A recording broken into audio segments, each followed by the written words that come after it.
दोस्तों आपका फौजी भाई एक बार फिर स्वागत करता है आपका आपके अपने YouTube चैनल पर जिसका नाम है पीके विद्यार्थी। दोस्तों आज हम डिस्कस करेंगे how to say sorry and how to apologise in English. English में खेद कैसे प्रकट करें या इंग्लिश में समायाचना कैसे करें। सबसे पहले मैं आपको तरीके बताऊंगा किस किस तरीके से हम माफ़ी मांगते हैं, ठीक है। उसके बाद मैं आपको बताऊंगा कि सॉरी और अपोलोजाइज को सेंटेंस में प्रयोग कैसे करते हैं, ठीक है। चलिए तो without wasting time let's get started. दोस्तों शुरुआत करते हैं सॉरी बोलने के तरीके से। नंबर एक तरीका हमारा क्या है, हम सिंपली बोलते हैं आई एम सॉरी, मुझे खेद है। आई एम सॉरी, कोई गलती करने पर हम क्या बोलते हैं, आई एम सॉरी, मुझे खेद है। या फिर हम क्या बोलते हैं, हम बोलते हैं I am so sorry, I am so sorry, मुझे बहुत खेद है। या फिर इसकी जगह हम क्या बोलते हैं, हम बोलते हैं I am really very sorry, मुझे वास्तव में बहुत खेद है, मुझे वास्तव में बहुत खेद है। या फिर इसकी जगह हम क्या यूज़ करते हैं, हम यूज़ करते हैं I M terribly sorry, I am terribly sorry, मुझे बहुत ज़्यादा खेद है, मुझे बहुत ज़्यादा खेद है। या फिर इसकी जगह हम क्या यूज़ करते हैं, हम यूज़ करते हैं I am extremely sorry, I am extremely sorry, मुझे बेहद खेद है, मुझे बेहद खेद है, ठीक है। सॉरी बोलने का और क्या तरीका हो सकता है, हम बोल सकते हैं sorry it was all my fault, माफ़ करना, it was all my fault, ये सब मेरी गलती थी या फिर मेरी कमी थी, ठीक है। और क्या बोल सकते हैं, हम बोल सकते हैं pardon me please, pardon me please, मुझे माफ़ करना, ठीक है। पार्डन मी प्लीज़ मतलब कि मुझे माफ़ करना या मुझे छोड़ दो, ठीक है। जो मैंने गलती की है उसके लिए मुझे माफ़ करना, ठीक है। नेक्स्ट हम क्या बोल सकते हैं, हम बोल सकते हैं please excuse me for that, please excuse me for that, उसके लिए मुझे प्लीज़ माफ़ करना, ठीक है। Please excuse me for that. या फिर हम इसको सिंपली बोल सकते हैं please excuse me, please excuse me, कृपया मुझे माफ़ कर दें, ठीक है। नेक्स्ट हम बोल सकते हैं sorry about that, sorry about that, उसके लिए मुझे खेद है, सॉरी अबाउट दैट, मुझे उसके लिए खेद है, ठीक है। आपने कोई गलती कर दी है, उसके बारे में आप किसी से बात करते हुए बोल रहे हैं सॉरी अबाउट दैट, उसके लिए मुझे खेद है, ठीक है। नेक्स्ट हम क्या बोल सकते हैं, हम बोल सकते हैं please excuse my ignorance, please excuse my ignorance. Ignorance होती है, इग्नोरेंस होती है अज्ञानता, ठीक है। तो इसमें अज्ञानतावश कोई गलती हो गई है तो उस टाइम पर हम ये भी बोल सकते हैं प्लीज़ एक्सक्यूज़ माई इग्नोरेंस, मेरी अज्ञानता को क्षमा करें, ठीक है। चलिए ये देखिए तरीके हैं ये सॉरी बोलने के, हम कौन कौन से तरीके यूज़ कर सकते हैं। ये कोई सा भी सेंटेंस आप बोल करके क्षमा प्रार्थी हो सकते हैं, ठीक है, क्षमा मांग सकते हैं। नेक्स्ट हम क्या बोल सकते हैं, हम बोल सकते हैं आई bag your pardon, I bag your pardon, मैं आपसे माफ़ी चाहता हूँ, आई बैग योर पार्डन। नेक्स्ट हम क्या बोल सकते हैं, please don't be mad at me, please don't be mad at me, please मेरे ऊपर क्रोधित ना हो, please don't be mad at me, please मेरे ऊपर गुस्सा ना हो, ठीक है। नेक्स्ट हम क्या बोल सकते हैं, प्लीज़ एक्सेप्ट माई अपोलॉजीज़। अपोलॉजीज़ क्या होता है, समायाचना, ठीक है। प्लीज़ एक्सेप्ट माई अपोलॉजीज़, मेरी समायाचना एक्सेप्ट करें, स्वीकार करें, प्लीज़ मुझे माफ़ कर दे या फिर मेरी समायाचना को स्वीकार करें, ठीक है। नेक्स्ट हम बोल सकते हैं I sincerely apologise, I sincerely apologise, मैं ईमानदारी से माफ़ी मांगता हूँ। नेक्स्ट हम बोल सकते हैं I want to apologise, I want to apologise, मैं माफ़ी मांगना चाहता हूँ, ठीक है। सिंपली आप ये भी बोल सकते हैं my fault, my fault bro, sorry, मेरी गलती है भाई, सॉरी, ठीक है। नेक्स्ट हम और क्या बोल सकते हैं, बिल्कुल simple my mistake, sorry, my mistake, मेरी गलती है भाई, सॉरी, ठीक है। और हम क्या बोल सकते हैं, ओह my bad, oh my bad, ओह मेरी गलती है, ठीक है। और हम क्या बोल सकते हैं, हम सिंपली ये भी बोल सकते हैं माई अपोलॉजीज़, माई अपोलॉजीज़, मैं क्षमा प्रार्थी हूँ, ठीक है। या फिर हम बोल सकते हैं I would like to apologise, I would like to apologise, मैं क्षमा मांगना चाहता हूँ, ठीक है। या फिर नेक्स्ट हम क्या बोल सकते हैं, हम बोल सकते हैं I wanted to tell you I am sorry, I wanted to tell you, मैं आपको बताना चाहता था आई एम सॉरी, मुझे खेद है, ठीक है। नेक्स्ट हम बोल सकते हैं आई ओ यू एन अपॉलोजी, मैं आपसे क्षमा चाहता हूँ, आई ओ यू एन अपॉलोजी, मैं आपसे क्षमा चाहता हूँ, ठीक है। तो दोस्तों ये थे हमारे डिफरेंट तरीके अलग अलग तरीके जिससे हम अपनी भाषा में यूज़ करके दूसरे से क्षमा याचना कर सकते हैं या माफ़ी मांग सकते हैं। अब मैं आपको बताऊंगा कि सेंटेंस में सॉरी और अपोलोजाइज को कैसे यूज़ कर सकते हैं हम, ठीक है, सिचुएशन के अकॉर्डिंग, ठीक है। सबसे पहले सॉरी लेते हैं। सॉरी को हम सेंटेंस में कैसे यूज़ करते हैं, हम कैसे बोल सकते हैं सॉरी। देखिए, आई am sorry if I disturb you.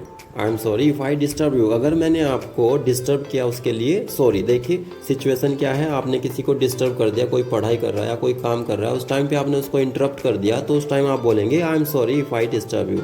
मुझे खेद है अगर मैंने आपको डिस्टर्ब किया, ठीक है। दोस्तों, अगर आपसे कोई हेल्प मांगता है और आप सक्षम नहीं है तो आप उनको क्या बोलेंगे, आप बोलेंगे I am sorry I can't help you.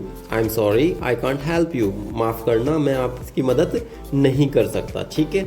अगर आपके पापा घर पर नहीं है और उनसे कोई मिलने आया तो आप क्या बोलेंगे, आप बोलेंगे I am sorry my father is out. माफ़ कीजिएगा मेरे फादर बाहर हैं, घर पर नहीं है, ठीक है। आई am sorry my father is out, माफ़ कीजिएगा मेरे पापा घर पर नहीं है, ठीक है। इसको आप ऐसे ही बोल सकते हैं, I am sorry my father is not at home. I am sorry my father is not at home, मेरे पापा घर पर नहीं है, ठीक है। अगर आपसे कोई पैसे मांगता है और आप पैसे देने में सक्षम नहीं है तो आप क्या बोलेंगे, आप बोलेंगे I am sorry I have no money. माफ़ करना मेरे पास पैसे नहीं है, आई हैव नो मनी। या फिर आप ये भी बोल सकते हैं, I am sorry I have no more money, मेरे पास और पैसा नहीं है, ठीक है। अगर आपकी किसी के साथ गलत फहमी हो गई है तो आप उस टाइम पर क्या बोलेंगे, आप बोलेंगे I am sorry for misunderstanding. मुझे खेद है गलतफहमी के लिए, ठीक है। जो भी हमारे बीच में गलतफहमी हुई, जो भी हमारे बीच में गलतफहमी पैदा हुई उसके लिए मुझे खेद है। आई am sorry for misunderstanding, okay. आप किसी के साथ बैठे हैं, आप चाहते नहीं लेकिन फिर भी आपको वहाँ से उठ करके जाना है तो आप उस टाइम पे क्या बोलेंगे, आप बोलेंगे I am sorry bro I have to go now. I am sorry bro I have to go now, मुझे खेद है भाई मुझे अब जाना पड़ेगा, ठीक है। यहाँ पर आपकी इच्छा नहीं है जाने की लेकिन फिर भी आपको जाना है तो उस टाइम पर आप उनको बोलेंगे I am sorry bro I have to go now, मुझे माफ़ करना भाई मुझे अब जाना पड़ेगा, ठीक है। आप किसी से फ़ोन पर बात कर रहे हैं लेकिन उसकी आवाज़ क्लियर नहीं आ रही है, तब आप उस टाइम क्या बोलेंगे उनको, आप बोलेंगे I am sorry your voice is breaking. माफ़ करना आपकी आवाज़ कट कट के आ रही है। हम बोलते हैं ना सिंपल भाषा में कि आपकी आवाज़ बहुत ज़्यादा कट रही है, साफ़ नहीं आ रही है, ठीक है। जब हम फ़ोन पर बात करते हैं तो उस टाइम पर हमें क्या बोलना है, आई am sorry your voice is not clear या फिर योर वॉइस इज़ ब्रेकिंग, आपकी आवाज़ बहुत कट रही है, ठीक है। जब आप नर्वस हैं, किसी से बात नहीं करना चाहते तो उस टाइम पर आप बोलेंगे I am sorry I just feel a bit nervous. मुझे माफ़ करना मैं अभी थोड़ा नर्वस फील कर रहा हूँ, ठीक है। आई am sorry I just feel a bit nervous, ठीक है। आप किसी काम में बिजी हैं, फ़ोन पर आपसे कोई कुछ पूछता है तो उस टाइम पर आप जवाब नहीं दे सकते तो आप क्या बोलेंगे, आप बोलेंगे I am sorry but can't answer right away. I am sorry but can't answer right away, मुझे माफ़ करना मैं अभी जवाब नहीं दे सकता, ठीक है। दोस्तों, अब बात करते हैं अपोलॉजी के बारे में कि इसको हम सेंटेंस में कैसे प्रयोग करते हैं। चलिए एक एक सेंटेंस लेते हैं जिससे इसके प्रयोग को हम समझ सकें। फर्स्ट सेंटेंस है माई apologies for the delay. My apologies for the delay, देरी के लिए मुझे खेद है। अगर आपको किसी ने बुलाया है और आप टाइम से नहीं पहुंच पाए तो उस टाइम पर आप बोलेंगे आई अपॉलॉजीज फॉर द डिले, देरी के लिए मुझे खेद है क्योंकि आप लेट पहुंचे इसलिए आप वहां पर अपना खेद प्रकट कर रहे हैं, ठीक है। नेक्स्ट सेंटेंस है माई apologies for the inconvenience. Inconvenience का हिंदी मीनिंग होता असुविधा, ठीक है। माई अपॉलॉजीज फॉर द इनकन्वीनियंस, असुविधा के लिए मुझे खेद है, ठीक है। आपकी वजह से अगर कोई असुविधा हुई है किसी को तो उस टाइम पर आप बोलेंगे my apologies for the inconvenience, ठीक है। चलिए नेक्स्ट सेंटेंस है हमारा my apologies for the late reply. अगर आपसे किसी ने जवाब मांगा है और आप टाइम से जवाब नहीं दे पाए हैं, डिले हो गया, तो उस टाइम पर आप अपना खेद प्रकट करने के लिए बोलेंगे my apologies for the late reply. आपने लेट रिप्लाई किया इसलिए उसके लिए आप क्षमा याचना कर रहे हैं कि my apologies for the late reply, ठीक है। नेक्स्ट सेंटेंस है I want to apologise for being late. देर से आने के लिए माफ़ी चाहता हूँ। आपको कोई टाइम दिया गया है और उस टाइम पर आपको पहुँचना था लेकिन आप नहीं पहुँच पाए तो उस टाइम पर आप खेद प्रकट करेंगे I want to apologise for being late, देर से आने के लिए माफ़ी चाहता हूँ।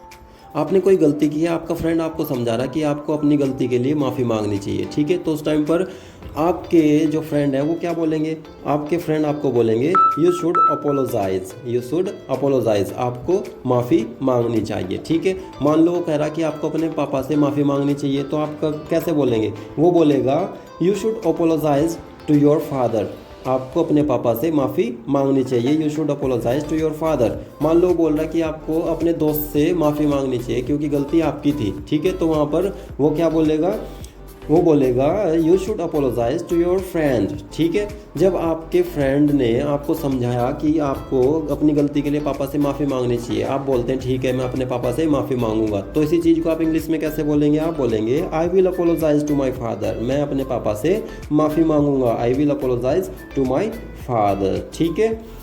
नेक्स्ट कंडीशन में आपका फ्रेंड आपको बोल रहा है कि आपने गलती की है, उसके लिए मुझसे आपको माफ़ी मांगनी चाहिए, ठीक है। तो वो क्या बोलेगा, वो बोलेगा you should apologise to me for that, उसके लिए तुम्हें मुझसे माफ़ी मांगनी चाहिए, you should apologise to me for that, उसके लिए तुम्हें मुझसे माफ़ी मांगनी चाहिए, ठीक है। अगर आपने कोई गलती कर दी है और आप माफ़ी भी नहीं मांग रहे, तो आपका फ्रेंड आपको समझाते हुए बोल रहा है तुम्हें कम से कम माफ़ी तो मांगनी चाहिए, इसी बात को लेकिन वो इंग्लिश में कैसे कहेगा, वो बोलेगा you might at least apologise, you might at least apologise, तुम्हें कम से कम माफ़ी मांगनी चाहिए, ठीक है। हमने अभी एक सेंटेंस यूज़ किया था you should apologise to me for that, तुम्हें उसके लिए मुझसे माफ़ी मांगनी चाहिए। इसी चीज़ को हम दूसरे तरीके से भी बोल सकते हैं, हम कैसे बोल सकते हैं, you owe me an apology for that, you owe me an apology for that, तुम्हें उसके लिए मुझसे माफ़ी मांगनी चाहिए, ठीक है। दोनों में से कोई भी सेंटेंस आप इस चीज़ के लिए, इस कंडीशन के लिए यूज़ कर सकते हैं, ठीक है। आपको मैं एक बात समझाना चाहूँगा, ठीक है। अगर आपने कोई गलती कर दी है तो उसके लिए आपको हमेशा गलती मांग लेनी चाहिए। If you make a mistake make sure to apologise for it, अगर आपने कोई गलती कर दी है make sure to apologise for it, यह सुनिश्चित करें कि आप इसके लिए माफ़ी ज़रूर मांग लें, ठीक है। If you make a mistake make sure to apologise for it, okay. अगर आपने किसी गलती के लिए माफ़ी मांग ली तो ये आपको बिल्कुल अधिकार नहीं देता उस गलती को दोबारा दोहराने की, ठीक है। इसको अगर मैं इंग्लिश में कहना चाहूँगा तो कैसे कहूँगा, मैं बोलूँगा apologizing about something does not give you a license to do it again, apologizing about something does not give you a license to do it again, किसी चीज़ के बारे में अपोलोजाइज करना डज नॉट गिव यू, आपको नहीं दे देता licence, एक अधिकार टू डू इट अगेन, इसको दोबारा दोहराने की या दोबारा करने की, ठीक है। तो ये था दोस्तों हमारा हाउ टू से सॉरी और how to apologise in English, English में क्षमा कैसे मांगे, ठीक है। उम्मीद करता हूँ ये अच्छी तरह आपको समझ में आ गया होगा, आप इसको अपनी डेली लाइफ में, डेली कन्वर्जेशन में यूज़ करेंगे और इससे अपना फ़ायदा उठाएंगे, ठीक है। उम्मीद करता हूँ आपने पहले बनाई गई वीडियो को ज़रूर देखा होगा, उनसे भी आपने फ़ायदा उठाया होगा। अगर आपने उनको नहीं देखा तो मैं उनके जो लिंक्स हैं वो नीचे डिस्क्रिप्शन बॉक्स में दे रहा हूँ, जिससे आप उनको देख करके उनसे फ़ायदा उठा सकते हैं, ठीक है। तो मिलते हैं दोस्तों नेक्स्ट वीडियो में एक नए टॉपिक के साथ, तब तक के लिए जय हिंद।